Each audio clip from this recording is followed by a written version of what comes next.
요즘같이 강추위가 기승을 부릴 때면 특히 조심해야 하는 질환들이 있죠. 무엇보다도 혈압이 높아질 위험이 커지면서 심근경색, 뇌경색 같은 심뇌혈관 질환을 주의해야 하는데요. 그중에서도 심근경색은 한국인 사망 원인 2위이자 돌연사 원인 1위를 차지하고 있는 질환입니다. 특히나 더 조심해야 할 텐데요. 자, 그래서 오늘 준비해봤습니다. 한림대학교 성심병원 순환기내과 전문의 박경하 교수와 함께 겨울철 특히나 더 조심해야 하는 심근경색의 원인과 증상 그리고 치료법에 대해서 자세히 알아보겠습니다. 교수님 오랜만에 뵙습니다. 네, 안녕하세요. 네, 잘 지내셨습니까? 예. 요즘 날씨가 많이 추운데 앞서 제가 설명했던 것처럼 날이 추워지면 심장 관련 질환으로 병원을 찾으시는 분들 특히나 갑자기 심장 통증으로 호소하면서 오시는 분들이 많으신지도 궁금한데 맞나요? 예. 겨울철에는 특히 환자분들이 많이 늘어나고 있습니다. 요즘 특히나 바쁘시겠네요. 뭐 바쁜 시즌. 예. 그렇군요. 예. 심근경색이 우리나라 성인 돌연사 원인 1위이자 사망 원인 2위 질환이다라고 하는데 심근경색이 정확히 어떤 질환인가요? 네, 그 심근경색이라는 것은 한번 들어봤을 겁니다. 그 심장에 그 피를 공급하는 네. 혈관을 우리가 관상동맥이라고 하는데요. 이런 관상동맥이 피떡, 즉 혈전에 의해서 갑작스럽게 완전히 막혀서 발생하는 질환입니다. 그래서 이런 관상동맥이 막히면 그 우리 몸의 심장은 주로 이제 펌프 역할을 하잖아요. 피를 뿜어주는 펌프 역할을 하는데 네. 이런 심근경색 때는 심장 근육의 괴사, 즉 심장이 죽는 거죠. 괴사에 의해서 심각한 손상이 일어나고 또한 통증 또한 아주 극심하게 일어나게 됩니다. 이런 심근경색 때는 말씀드렸듯이 이런 심장의 펌프 기능이 떨어지는 동시에 우리가 심실세동이라는 치명적인 부정맥이 잘 발생해서 결국엔 급사에 이르게 되는 무서운 질환이 되겠습니다. 심장 근육이 죽는다. 네. 특히 겨울철에 이렇게 많이 이런 질환들이 발생하는 이유는요? 예, 특히 이제 겨울철에 그런 거는 저희는 그렇게 생각을 하고 있습니다. 이제 겨울철에 갑자기 이제 추운 곳에 나가면은 혈관이 이렇게 확 수축을 하게 되죠. 혈관이 수축을 하면서 혈압이 올라가게 되고 이럴 때는 이제 혈압 상승과 더불어서 우리가 뇌경색, 심근경색 같은 혈관 질환이 많이 발생하기 때문입니다. 그래서 이러한 현상은 우리가 건강한 성인에서도 일어나긴 하지만 특히 뭐 고혈압, 당뇨병 같은 심혈관 위험자를 가진 만성 질환자들한테 더 잘 일어나는 것으로 알려져 있습니다. 그러면 이 심장 근육이 죽는다. 뭐 이런 말씀을 하셨는데 이러한 질환들이 고혈압이 있거나 뭐 콜레스테롤이 좀 높거나 아니면은 이 고지혈증이 있거나 이런 심장과 관련한 질환들이 있으신 분들한테 물론 질환이 있기 때문에 더 잘 일어난다 이렇게 얘기하면은 연결이 되긴 하는데 왜 그런 분들한테 더 심장 근육이 위험할 수 있을까? 이 부분을 좀 설명을 좀 해주세요. 기본적으로는 이제 그러한 위험인자를 갖고 계신 분들이 동맥경화에 잘 발현이 돼 있고요. 기본에 이제 동맥경화가 있는 상황에서 뭐 나중에도 말씀드리겠지만 그러한 상황에서는 이제 우리 동맥경화에는 취약한 죽상반이라고요. 잘 터질 수 있는 부분이 있거든요. 콜레스테롤이 많이 뭉쳐 있고 잘 터질 수 있는 염증이 심한 그런 부분이 따로 있습니다. 그런 부분이 이제 여드름 터지듯이 우리 여드름이 곪으면 툭 터지잖아요. 그렇죠. 그렇듯이 혈관 안에서 이런 취약 죽상반이 툭 터지게 되면 그 안에서 혈전을 유발하게 됩니다. 피떡이 갑자기 확 생기면서 혈관을 완전히 막게 되죠. 그래서 우리가 이제 괴사라고 하면 좀 피상적일 수도 있는데 쉽게 얘기해서 우리가 단적으로 손으로 가는 혈관이 막히면 손이 썩겠죠. 그렇게 생각을 하시면 되겠습니다. 근데 사실 우리가 혈관이 하나만 있는 게 아니라 사방으로 이렇게 우리가 흔히 이렇게 표현하면 될지 모르겠지만 길이 막히면 지구는 둥그니까 어디로 가든 통하게 돼 있어. 뭐 이런 얘기 하듯이 혈관도 하나가 막히면 다른 혈관으로 통해갈 수 있을 것 같은데. 그렇죠. 그래서 이제 우리가 그런 걸 이제 축부혈관이라고 그러는데요. 이제 뇌혈관이나 심장혈관에서 뇌경색이나 심근경색이 잘 일어나는 이유 자체는 그런 축부혈관이 잘 발달이 되지는 않습니다. 서서히 막히면은 심장에서도 축부혈관이 발생이 돼서 생겨서 옆쪽으로 이제 피가 돌아가서 공급을 할 수가 있는데 갑자기 막히는 상황에서는 축부혈관이 기능을 할 수 있는 시간 자체가 아직 없죠. 그래서 이제 막힌 곳에 있는 근육인 괴사가 일어나게 됩니다. 그러면 고혈압을 평소에 앓고 계신다라고 하면 이런 분들은 평소에 혈압이 좀 높아서 막힐 가능성이 크신 분들이신 거잖아요. 고혈압 자체도 동맥경화의 위험인자이기 때문에 결국은 모든 것의 귀결은 동맥경화에 의해서 일어난다고 보시면 되고요. 혈압이 높은 상황에서는 아까 말씀드렸듯이 취약 죽상만이 좀 더 잘 터집니다. 그러니까 여러 요인에 의해서 더 잘 터지는 요인들이 있는데 급격하게 혈압 변동이 심한 경우에도 그런 취약죽 상반이 잘 터져서 혈전을 유발해서 심근경색이 더 잘 오는 거죠. 그러면 심근경색이 스트레스와도 연관이 있을까요? 네, 스트레스와 연관이 있을 수 있습니다. 우리가 이제 과도한 스트레스 자체도 이제 여러 가지 우리가 성인병의 원인이 되는 걸로 알고 있는데 일례를 들어서 우리가 이제 지금 뭐 우크라이나 그런 곳에서도 전쟁을 하는데 전쟁이 일어나는 극심한 상황에서는 심근경색 같은 심혈관 질환이 더 잘 일어나는 것으로 연구는 돼 있습니다. 그렇군요. 지금 시작하자마자 8454님께서 질문을 주셨는데 이 질문 먼저 좀 드리면 고혈압이 180까지 올라가서 약을 먹고 조절 중입니다. 현재는 140 전후반대로 조절을 하고 있는데요. 항상 머리가 아픈 것만 조심을 했지 심장 쪽까지는 생각을 못하고 있었거든요. 그래서 건강검진에서도 뇌혈관 쪽 검사는 꾸준히 해왔는데 심혈관 쪽은 검사를 한 번도 받은 적이 없습니다. 고혈압이라면 심장 쪽도 꾸준히 검사를 해봐야 될까요? 라는 질문을 주셨거든요. 네, 그래서 이제 우리가 혈압이 높게 되면 아까 제가 초기에 말씀드렸듯이 심장은 피를 펌프질하는 펌프죠. 우리가 이제 심장의 자동차 엔진 같은 곳인데 혈관에 있는 혈압이 올라가게 되면 심장 자체도 그 혈압을 이겨내면서 펌프질을 해야 되기 때문에 힘이 들어가게 됩니다. 그래서 심장에 우리가 부하, 과부하가 더 걸리게 되고 힘들어지고 그래서 증상 우리가 이제 혈압에 의해서 증상이 생길 정도면은 상당히 좀 어느 정도 진행되고 심각한 단계라고 보시면 되고요. 사실은 혈압에 의해서 증상 자체가 생기는 경우는 거의 없고 저희가 항상 말씀드렸듯이 이게 동맥경화가 갑자기 급속도로 진행되지 않고 적어도 몇 년, 몇십 년에 걸쳐서 서서히 진행되다가 결국은 이제 혈관의 동맥경화가 진행돼서 막히는 경우에 임상으로 발현되기 때문에 한마디로 이제 우리가 이제 가랑비에 옷 젖듯이 결국에는 이제 그런 현상이 일어나게 되는 겁니다. 예, 고혈압을 잘 치료하지 않으시고 증상이 없다고 놔두시게 되면은 나중에는 심혈관 질환으로 나타나는 거죠. 그럼 혈압약을 먹으면서 조절을 하고 있다면 지금은 괜찮은 건가요? 그래도 이제 혈압약을 드시면서 정상 범위 내로 조절이 잘 된다면은 일단은 괜찮다고 생각은 하시되 저희가 이제 고혈압 환자분을 처음 만날 때는 기본적인 심장 검사를 하거든요. 이제 간단하게는 엑스레이를 찍어서 심장이 부어 있는지를 간단하게 보기도 하고 심전도로 심장이 두꺼워져 있는지를 볼 수가 있기 때문에 기본적인 그런 검사들은 해두시는 게 좋겠습니다. 그렇군요. 자, 지금 문자창을 통해서 궁금한 사항들 쭉 보내주고 계시는데요. 잠깐 저희가 준비한 이야기 살짝 나눠보고 여러분의 궁금증 해소해 볼게요. 자, 일단 심근경색이라는 거 유전이나 가족력의 영향도 꽤 클 것 같은데 어떤가요?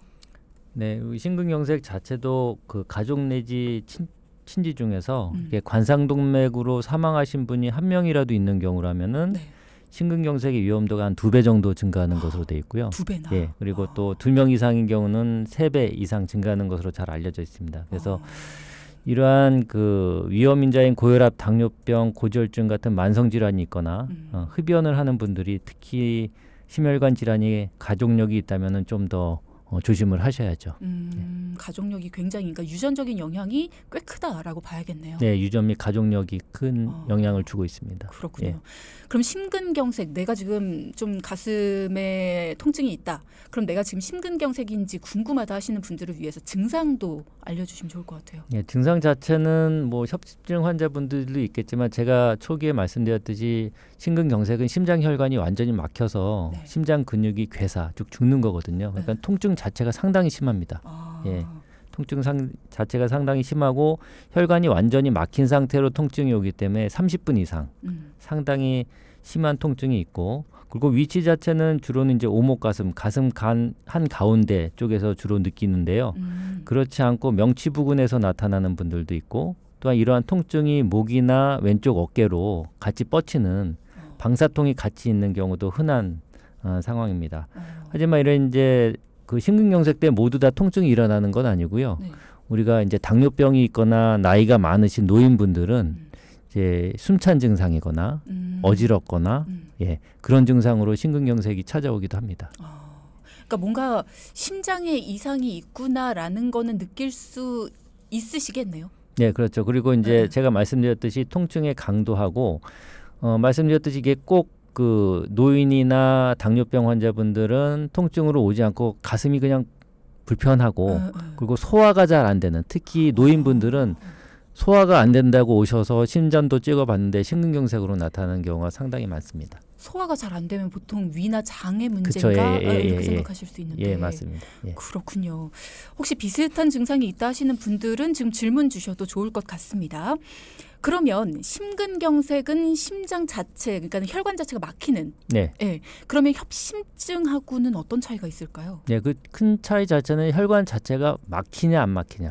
아. 예, 그겁니다. 그래서 이제 협심증 자체도 대표적인 관상동맥 질환 중에 하나인데, 네. 그거 자체 이제 서서히 좁아지죠. 서서히 좁아지기 때문에 네. 주로는 이제 좁아진 혈관에서 증상이 나타나는 경우는 가만히 있을 때보다 우리가 운동을 할 때, 운동을 할 때 가슴에 통증이 나타나고 쉬면은 좋아지고, 그리고 한 번쯤 들어보셨을 겁니다. 우리가 이제 협심증 때 쓰는 니트로글리세린이라는 혀 밑에 녹이는 응급약이 있거든요. 네네네. 그걸 녹이면 혈관이 쭉 늘어나면서 통증이 2, 3분 내로 좋아지는 협심증 때는 그런 반응이 있지만 네. 심근경색 자체는 혈관이 완전히 막힌 상태이기 때문에 니트로글리세린 설화장을 써도 전혀 효과가 없습니다. 예, 그런 차이가 있겠습니다. 그럼 협심증 환자가 심근경색으로 진도가 나가는 거예요? 진행이 되는 거예요?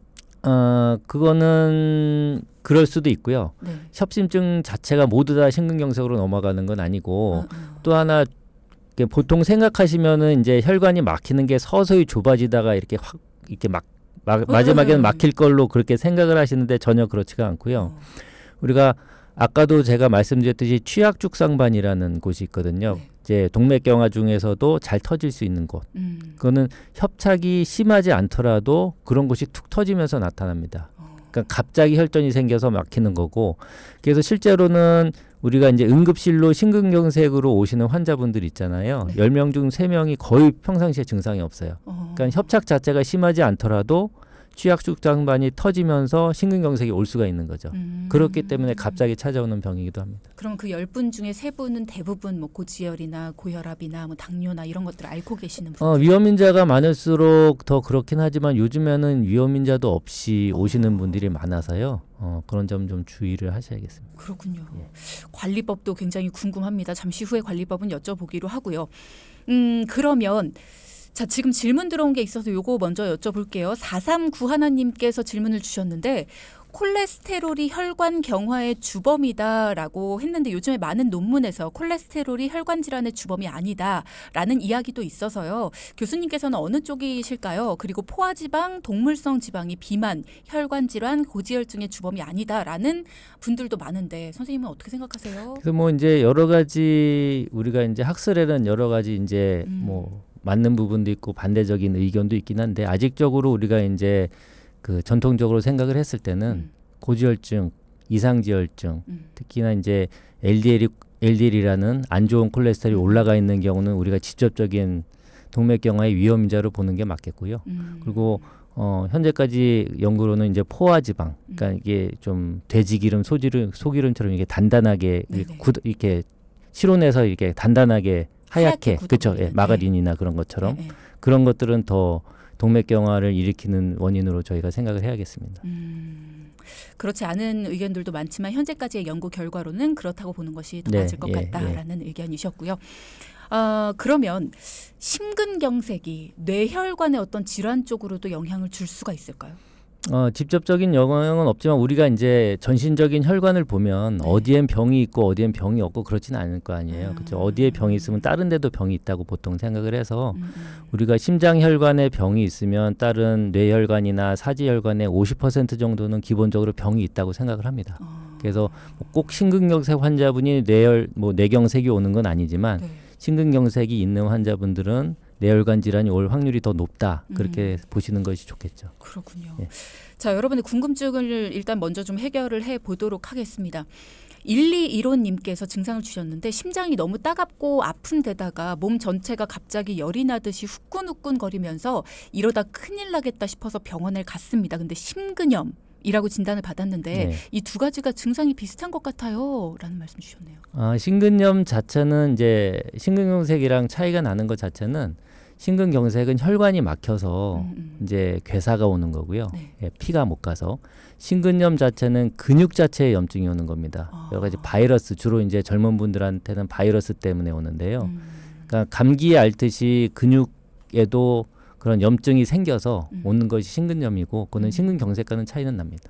예. 증상적으로는 좀 비슷하게 느껴지나요? 증상 자체도 좀 차이는 있습니다. 지금 따끔따끔하다고 주로 이제 말씀을 하셨는데 심근경색은 주로 이제 이게 뭐 환자분마다 표현하는 게 조금씩 틀릴 수 있어요. 근데 심근경색에서도 주로 이제 따끔거린다는 것보다는 터질 것처럼 아프거나 쥐어 짜듯이 아프거나 그렇게 주로 표현을 하시고 이제 심근염이 오는 경우에는 그 보통 심장을 싸고 있는 심낭이라는 곳이 있거든요. 이제 이거 심장이 뛸 때마다 심낭 사이가 이렇게 이제 비벼지면서 그런 통증이 잘 오기도 하거든요. 그래서 심근경색과 심근염의 통증 자체는 좀 차이가 나긴 합니다. 예. 1034님께서도 질문을 주셨는데요. 저는 흉통이 전혀 없었는데도 심근경색으로 진단을 받았습니다. 심장 문제라고는 전혀 생각도 못했거든요. 등 쪽이 좀 아팠었어요. 라는 말씀 주셨네요. 그렇죠. 그래서 이제 보통은 우리가 이제 가슴 한 중앙이나 뭐 명치 쪽에서 통증을 느끼는데 그쪽에서는 약간 불편감을 느끼면서 등 쪽으로 통증을 느끼는 분들도 있어요. 그러니까 저희가 방사통이라고 하거든요. 그러니까 아까도 말씀드렸듯이 심근경색이나 협심증이 있는 경우는 목이나 왼쪽 어깨, 왼쪽 팔 안쪽 그리고 등 쪽으로도 방사통이 있는 분들이 있어서요. 꼭 그 통증 자체를 갖고 우리가 심근경색이다 아니다 그렇게 구분하기는 힘들고요. 여러 가지로 좀 표현이 될 수는 있습니다. 사실 심장의 어떤 통증이다라고 하면 저는 아직 느껴본 적이 없다 보니까 심장은 정확히 심장이 아프다라는 거를 알 수 있을 거라고 생각을 했거든요.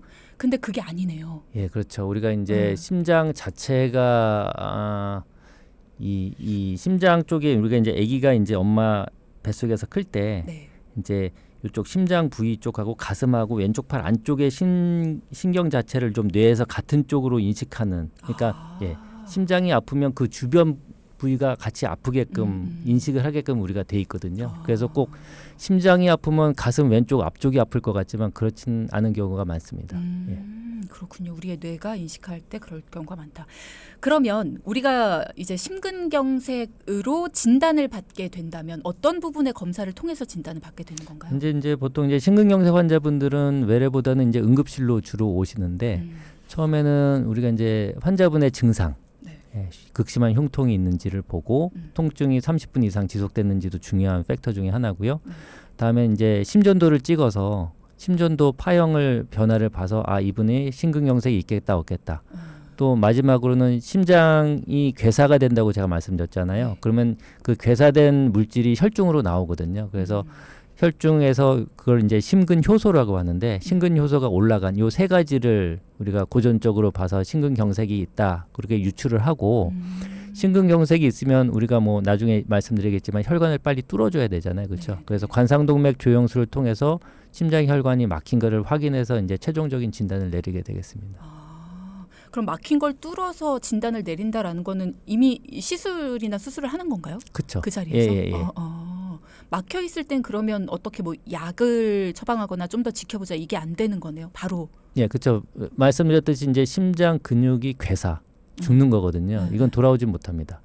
돌아오지 못하기 때문에 쉽게 얘기해서 우리가 어떤 사람이 물에 빠졌으면 빨리 건져내야 되잖아요. 그렇죠. 그거나 마찬가지거든요. 막힌 혈관을 빨리 뚫어줘야지 괴사 부위를 최소화할 수가 있고 또 괴사가 되면서 문제가 되는 게 처음 말씀드렸듯이 심장이 펌프질을 하는 곳이잖아요. 피를 펌프하는 곳인데 펌프가 망가지면 어떻게 되겠습니까? 나중에 저희가 활동할 때 숨도 차고 기능을 못하게 되면 그런 합병증이 나중에 올 수 있기 때문에 가능한 빨리 뚫어드리려고 노력을 하고 있습니다. 6978님이 피검사를 통해서도 심근경색을 발견할 수 있나요? 라는 질문 주셨어요. 그렇죠. 근데 이제 그 제가 말씀드렸듯이 진단 기법 세 가지 중에 이제 하나인데요.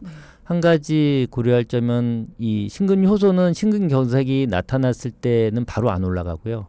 괴사가 나고 그게 이제 혈액 속으로 그 심근효소가 좀 나가는 데는 적어도 한 3시간, 4시간 걸리거든요. 그래서 심근경색 환자가 바로 응급실 와서 피검사한다고 심근효소가 정상으로 나오는 경우는 되게 많습니다. 그래서 보통 3시간, 6시간 저희가 이제 추적으로 혈액 검사를 통해서 심근효소가 올라갔을 경우 이분에게 심근경색이 지나갔구나. 그런 걸 알 수는 있습니다. 그러면 심근경색의 어떤 전조 증상이 보인다 할 때는 피검사를 통해 알 수는 없네요. 그렇죠. 이거는 혈관이 완전 막혀서 심장 근육이 괴사가 왔을 때 올라가는 마커기 때문에요. 그러니까 협심증 때는 우리가 이제 혈관이 완전히 막히기 전에는 심근요소는 다 정상이거든요. 그렇게 이해를 하시면 되겠습니다. 그러면 이분도 이 답변이 될 것 같긴 한데 일단은 여쭤보도록 하겠습니다. 5703님께서 요즘 엄마가 등 쪽을 자주 아파하십니다. 고혈압에 고지혈증도 있으신데요. 등 피부나 근육이 아니라 안쪽이 아프시다고 해서 걱정입니다. 최근에 고혈압 약을 받으러 가셔서 피검사를 받으신 적이 있는데 그 병원에선 별 말씀 없이 약만 처방을 다시 해주셨거든요. 혹시 따로 등 쪽이 아파요라고 얘기를 했어야 심근경색과 관련한 검사 소견도 얘기를 해주셨을까요? 네, 그래서 이제 오늘의 주제가 심근경색이긴 한데 네. 사실 이제 등 쪽이 아픈 거는 저희가 또 하나 생각할 건 좀 대동맥 질환도 있습니다. 물론 뭐 협심증 때 만약에 어머니께서 활동하시면서 가슴이 불편하면서 등 쪽으로 통증이 간다면은 협심증일 가능성은 있는데 네. 그러니까 이유 없이 등 쪽만 그리고 극심하게 아프시다 그러면은 대동맥 질환을 꼭 한번 확인은 하셔야 됩니다. 연세가 있으시고 네. 혈압이 높다면은 그건 확인하셔야겠습니다. 그럼 대동맥 질환을 확인하기 위해서는 어떤 검사를 받으셔야 대동맥 돼요? 질환은 일반적으로 엑스레이를 찍어서 뭐 사이즈를 볼 수는 있지만 정확한 건 CT를 찍어야죠. 혈관 CT. 네, 대동맥을 보는 CT가 있습니다. 그렇군요. 자, 그리고 9490님. 지인의 경우를 본 적이 있어서요. 심혈관 질환이 무섭다라는 걸 너무나 잘 알고 있습니다. 그래서 검진 때마다 심장 초음파를 보고 있는데 이걸로 충분한 예방이 될까요? 몇 년 주기로 봐야 안심할 수 있을까요? 사실 이제 위험 인자가 많은 분들 그리고 일반 환자분들께서는 이제 심장 초음파로 협심증을 알 수 있지 않냐 그렇게 생각을 많이 하시는데 사실은 협착이 꽤 있어도요. 협착이 꽤 뭐 80% 90% 좁아진 상황에서도 피가 조금씩만 가면은 심전도도 정상으로 나타나고요. 심장 초음파에서도 정상으로 나타납니다. 협심증이 아주 심해서 혈관이 거의 막힌 지가 오래되는 경우 그런 협심증도 있거든요. 심근경색 말고 서서히 막히는 그걸 우리가 이제 만성 폐색성 협심증 그렇게 얘기를 하는데요. 그런 경우에서도 심장 초음파에서는 정상으로 나타날 수가 있습니다. 심장 초음파로 우리가 알 수 있는 거는 이 관상동맥이 크게 세 가닥이 있는데요. 해당되는 부위의 혈관이 막히거나 좁아지면 그쪽이 잘 못 뛰게 되거든요. 그걸 봐서 우리가 이쪽 혈관에 문제가 있겠구나 그렇게 유추를 하는 거라서 우리가 이제 심장 초음파는 협심증을 알아내기 위한 직접적인 검사는 아니고요. 우리가 이제 협심증에 대해 관상동맥 질환에 대해서 직접적으로 알기 위해서는 심장 혈관을 보는 CT나 그리고 관상동맥 조영술을 통해서 알 수가 있는 거고요. 간접적으로는 우리가 이제 심전도 달고 런닝머신 뛰는 운동부하 심전도라는 것도 있고 또 핵의학 검사라는 것도 있어서 뭐 직간접적으로 검사를 해볼 수 있는 방법은 여러 가지가 있습니다. 그럼 이런 거는 이제 증상이 있을 때 가셔서 검사를 하시는 거라고 볼 수 있을까요? 어때요? 증상이 없을 때도 가능하죠. 왜냐하면 이제 운동부하 심전은 우리가 유발 검사거든요. 유발. 이제 실제로 그런 증상이 나오나 안 나오나를. 그렇죠. 예, 심장을 더 힘들게 하면서 심전도 변화가 나타나는 걸 확인을 해서 이분에게 심장 혈관이 좁아져 있을 수 있겠구나. 그걸 이제 간접적으로 유출하는 거라서요. 그래서 물론 뭐 증상이 있을 때 오셔도 되지만 증상이 없을 때도 우리가 이제 그 어떤 직접적인 진단을 내리기 전에 우리가 스크리닝이라고 하잖아요. 이분에게 병이 있을지 없을지 유출해보는 그런 검사를 할 수는 있습니다. 제가 오늘 이야기를 들으면서 또 예전에도 다른 이제 교수님이랑 이야기를 나누면서도 그때 한번 여쭤볼까 하다가 지나갔던 부분인데 관상동맥과 관련해서 여러 가지 질환들이 있잖아요. 근데 그런 질환들이 평소에는 잘 나타나지 않다가 어느 순간에 나타나고 또 없어지고 근데 심전도도 그렇고 심장 초음파도 그렇고 뭐 CT도 그렇고 그 순간에 증상이 나타나지 않으면 잡아내기 힘든 경우들이 있어서 뭐 여러 가지 검사들을 할 수 있는데 그런 검사들 중에서 내가 만약에 하나 정도를 좀 받아보고 싶다. 건강검진 때 어떤 거를 받아야지 좀 총체적으로 그래서 가장 넓게라기보다도요. 이제 그 상황에 맞게 이제 저희가 선택을 해드리는 건데 혈관이 좁아지는지를 확인을 직접적으로 원하신다면 눈으로 보는 게 제일 정확하죠. 우리가 이제 뼈가 부러진 거는 아무리 만져보는 것보다 엑스레이 한 방 찍어보면 저희가 알 수가 있듯이 그래서 이제 좁아진 걸 확인하기 위해서는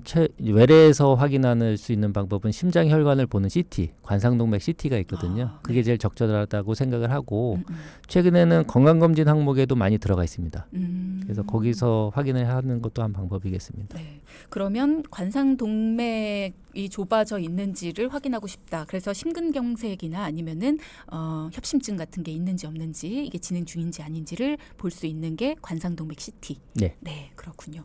뭔가 좀 속이 시원해진 것 같습니다. 그러면 심근경색도 약으로 치료를 하는 경우가 있습니까? 심근경색은 말씀드렸듯이 이제 옛날에는 이제 혈관 조영술을 할 수 있는 기술이 잘 발달되어 있지 않았을 때는 우리가 혈전 용해제라고 그래서 네. 약으로 뚫는 경우는 있는데 이게 기계적으로 완전 막힌 거는 약으로 잘 안 뚫리는 경우도 많고요.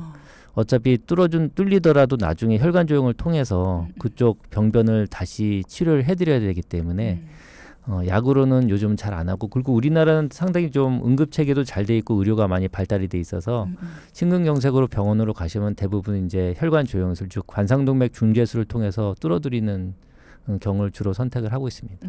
그건 어떻게 하는 거예요? 이제 응급치료로 가셔서 이제 심근경색에 합당하다 생각이 되면은 저희가 이제 혈관 관상동맥 조영술을 하는데요. 동맥을 타고 올라가는 거죠. 그래서 이제 손목에 있는 요골동맥이나 이 사타구니에 있는 대퇴부 동맥을 따라서 이제 거꾸로 이제 관이 올라가서요. 네. 이제 관상동맥은 심장 위쪽에 대동맥하고 심장이 연결된 곳에 관상동맥 구멍이 2개 있습니다. 우측 관상동맥하고 좌측 관상동맥 두 개의 구멍이 있어서 거기에 우리가 이제 카테타라고 하는, 쉽게 생각하면 이제 빨대 같은 게 있거든요. 거기에 이제 카테타를 그 입구에 걸고 밖에서 이제 저희가 조영제를 쏘면은 이렇게 그려낼 수가 있는 거죠, 혈관을. 그래서 혈관이 막힌 거를 확인하고 필요시에는 시술을 하는 방법을 선택을 합니다. 그러면 이렇게 막혀 있는 것들을 이렇게 툭툭해서 뚫어내는? 툭툭하기보다는 이제 막힌 곳에 이제 저희가 죄송합니다. 철선 와이어를 일단 통과를 시키고, 어떤 이 기계적인 치료를 하기 위해서 일단 길을 내야 되잖아요.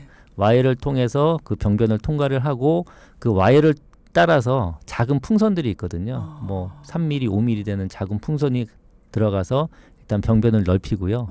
다음에는 이제 혈관은 이 한 번 넓히면 탄성이 있기 때문에 다시 짜부라들고 혈전이 많이 껴있는 경우도 많기 때문에 그런 걸 어느 정도 충분히 제거한 다음에 기계적으로 완전 지지하기 위해서는 한 번쯤 들어보셨을 겁니다. 스텐트라고. 스텐트를 넣어서 그쪽을 지지하고 나오는 거죠. 그러면 이렇게 한번 넓히고 뚫어줬다. 네. 다시 재발할 가능성도 있습니다. 재발할 가능성이 있습니다. 왜냐하면은 이제 제가 그 스텐트라는 게 어떤 뭐 이렇게 플라스틱 통 같은 게 아니고 그물망이거든요. 모기장 같이 금속 망이기 때문에 그 사이는 이제 새살이 자라나올 수밖에 없거든요. 새살이 자라나오고 저희가 또 그거는 어느 정도 좀 새살이 자라나 줘야지 나중에 혈전 같은 게 또 잘 안 생기거든요. 금속이 노출된 곳은 혈전이 또 나중에 잘 생길 수 있기 때문에. 근데 그런 이제 그 내막이라고 하는데, 내막이 또 과도하게 증식이 되면 재협착이 일어나죠. 새살이 너무 많이 자라나게 되면은 혈관이 다시 막히게 됩니다. 그래서 이런 재협착 자체는 이제 기존의 고혈압이나 당뇨병이나 뭐 고지혈증 조절 안 되거나 담배 못 끊는 분들, 그리고 기존에 초기에 병변이 좀 안 좋았던 분들 있잖아요. 그런 분들한테 재협착이 더 잘 오는 것으로 돼 있습니다. 그런 분들은 특히나 더 조심하셔야겠네요. 심근경색 환자분들 아스피린 복용하는 경우도 많던데 어떤가요? 이게 어떻게 도움을 주는 건지, 아니면 이거 평생 드셔야 되는 건지? 이제 심근경색 환자분들뿐만 아니고 우리가 그 스텐트 시술을 받으신 분들은 평생 아스피린을 드시는 걸 저희가 처방을 하고 있는데요. 그거 자체는 말씀드렸듯이 심근경색 자체가 혈전에 의해서 갑자기 막히는 병이기도 하고, 스텐트가 처음 들어가게 되면은 이게 외부에서 들어온 물질이기 때문에 혈전을 처음엔 더 잘 유발을 합니다. 그래서 아스피린을 계속 유지를 하셔야지 혈전이 더 잘 안 생기는 것으로 돼 있고요. 그래서 한번 심근경색이나 뭐 협심증으로 스텐트 시술을 받으신 분들은 평생 아스피린을 유지해야 하는 것이 원칙입니다. 이게 뭐 부작용 같은 거는 없을까요? 물론 뭐 약에는 뭐 득실이 있는데 사실은 이제 실보다는 득이 많기 때문에 저희가 약을 쓰는 거죠. 이제 그래서 이제 우리가 평생 유지하는 아스피린 자체는 애기 용량이거든요. 상당히 적은 용량인데, 그래서 이제 출혈에 대한 위험도는 젊은 사람들은 별로 없고요. 되게 이제 노인분들이나 뭐 위궤양을 갖고 있는 분들이나 그런 분들한테는 출혈 위험도가 살짝 올라가긴 하는데 대부분은 크게 문제는 되지 않습니다. 그렇군요. 그래서 처방을 받으신 후에 또 진단하에 이렇게 복용을 하시는 게 필요하다. 심근경색은 예방이 참 중요하겠다라는 생각이 들었습니다. 오늘 시작하면서도 이게 참 젊은 분들도 그렇고 정말 예방을 제대로 해야 말씀해 주시는 걸 잘 들어야지 좋겠다. 예방을 잘할 수 있겠다라는 생각이 들었어요. 어떻게 예방할 수 있을까요? 네, 이제 기본적으로 이제 그 심근경색 자체도 동맥경화가 진행돼서 생기는 병이기 때문에요. 동맥경화에 대한 예방과 같습니다. 예, 뭐 담배를 태우시면 담배를 끊으시고 혈압, 당뇨, 고지혈증 그런 게 있으면은 철저하게 잘 유지를 하시는 게 낫고요. 그리고 제 환자분들 중에서도 뭐 콜레스테롤 높은 이상지혈증이 있고 혈압 높은데 별로 증상은 없거든요. 증상이 없는데 이거 뭐하러 먹어야 되냐. 생활 조절하겠다.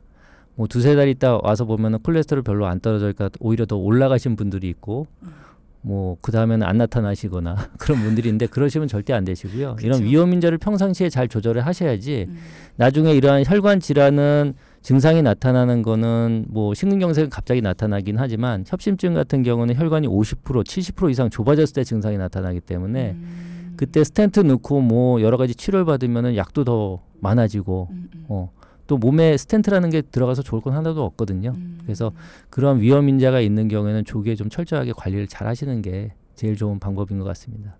간혹 가다가 심장에 어떤 통증이 느껴지는데 잠깐 느껴졌다가 없어졌다고 해서 그냥 괜찮겠지 넘어가시는 분들도 있잖아요. 예. 어느 정도여야지 병원 가시는 게 좋아요? 그래서 이제 저희 외래에서도 항상 저희한테 이제 환자분들이 궁금해하시는 부분 중에 하나인데 이제 협심증이 심근경색이 이제 별개고요. 통증이 워낙 극심하니까 이게 협심증이냐 아니냐. 그러니까 어제도 가슴 오기 전에 따끔거렸어요. 저한테 막 그러시는데 제일 중요한 거는 제가 초기에 말씀드렸듯이 협심증은 주로 운동할 때 나타납니다. 그래서 가만히 있을 때보다 활동을 할 때 가슴이 조여오고 쉬면 좀 나아지고 혹시 니트로글리세린을 갖고 있다면 그때 한번 써보시면 2, 3분 내에 통증이 사그라든다. 그때는 협심증에 의한 통증일 가능성이 더 많고요. 뭐 평상시에는 좀 가슴이 불편하고 뭐 스트레스 받았을 때 막 힘든데 운동하면 오히려 더 가슴 시원해지고 괜찮다. 그거는 다른 원인, 심리적일 가능성이 제일 높죠. 심리적인 원인. 예, 그래서 저희가 항상 운동을 하라고 말씀드리는 거는 평상시에 운동을 잘 하셔야지 본인 증상 체크를 잘 할 수 있는 거예요. 그러니까 평상시에 운동할 때 괜찮다가 2, 3일 전부터 좀 뛰는데 가슴이 계속 조여온다. 좀 쉬면 나아진다. 그럴 때는 진짜 심장혈관에 문제가 생겼을 가능성이 높거든요. 그래서 평상시에 좀 운동을 꾸준히 하시면서 지금 내 심장 상태가 어떤지 한번 좀 느껴보시는 것이 평상시에 많이 도움이 되겠습니다. 어느 정도 숨찬 운동, 좀 격한 운동을 하셔야겠네요. 그렇죠. 이제 저희가 이제 보통 심박수를 기준으로 하는데요. 보통 30대, 40대 같은 경우는 심박수가 한 150 정도 올라가게끔 운동을 하셔도 되고요. 그러니까 그거는 이제 운동하다가 재기가 좀 상당히 좀 힘든 경우도 있고, 그렇죠. 그래서 이제 보통 말씀드리는 거는 약간 숨차고 땀이 살짝 날 정도. 그 이상은 좀 하시는 게 좋겠다 그렇게 말씀을 드립니다. 그렇군요. 예. 오늘 다양한 방면에서 여러 가지 조언을 들어서 너무나 좋은 시간이었던 것 같습니다. 오늘 말씀 너무 감사드리고요. 심근경색에 대해서 순환기내과 전문의 박경하 교수와 함께했습니다. 고맙습니다. 네, 감사합니다. 네.